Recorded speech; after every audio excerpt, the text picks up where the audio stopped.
my car May 1st, never knowing that I was going to embark in such a soul journey, or the conclusion of my soul journey and embarking into the new chapter of this thing called life and healing. I simply moved into my car because I couldn't afford my apartment anymore, which is $2,000 a month, because I was fired from my job, prior in March due to, sexual harassment and whatnot. But that's another story. I just basically moved into my car and minimalized and purged everything, or most of everything. I had to keep purging as I went along, which was actually very therapeutic. But my goal was to literally just, kind of hang out in Florida and cruise around Florida, end up in Key West.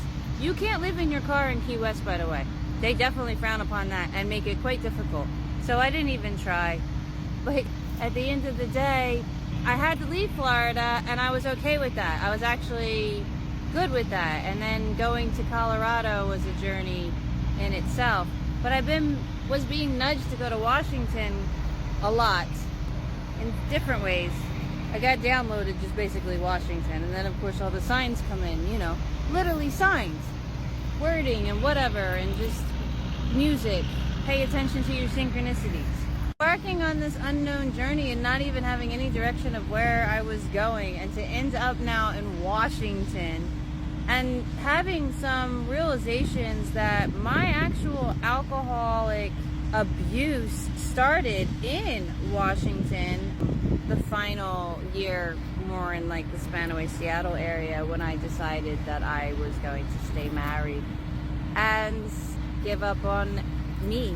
Basically, I abandoned myself, not even realizing that, thinking I was doing the right thing, or, we'll make it work. Wow, what a delusion that is. But that was when the alcohol really kind of became my crutch and my vice at the same time. And here, let's rewind. I served in the military, and alcohol is made normal in the military. Alcohol is made normal everywhere. But in the military, it's definitely made normal for your port calls, and anytime you're off of work. It's what everyone does. Meet up at the club. But, so obviously you think it's normal, and you acquire an unhealthy coping mechanism and a coping skill because it works. It takes you out of that pain or whatever you're lying to yourself about. And it doesn't have to be alcohol. It can be anything. But anywho, we turn into ourselves and self-sabotage, and then we poison ourselves and can't see the truth, and we end up believing all the lies that have been fed to us constantly on a download. I was already, been through trauma, now married into somewhat trauma, not even realizing it. And when I abandoned myself is when it was the final seal.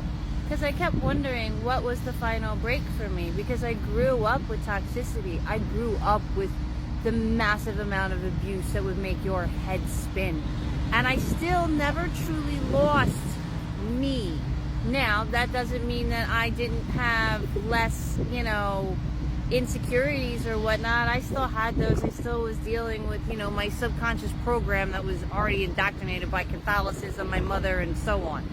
But my point being is I still had my divergent self. I still questioned things. I still valued who I was, and I still was capable of doing things independently. It was when I got married and then doing this whole patriarchal, whatever you want to call it, and then to give in and not stand on my ground and abandon myself is when I ended up self-sabotaging myself to cope. We don't realize that though, but that's what we do, and we have to break that loop. I finally walked away from alcohol. This was years and years of marriage and selling myself short, and then divorce and abuse. So there was a lot. I didn't really quit drinking for me. I quit drinking because necessarily, right? And to make myself a better person, because obviously I have to be the change. But as I started to do that, I started to actually see past certain walls. And that is where it started unraveling for me. But at the end of the day, I never really realized that it was the abandonment of myself. No one else. There was no one else.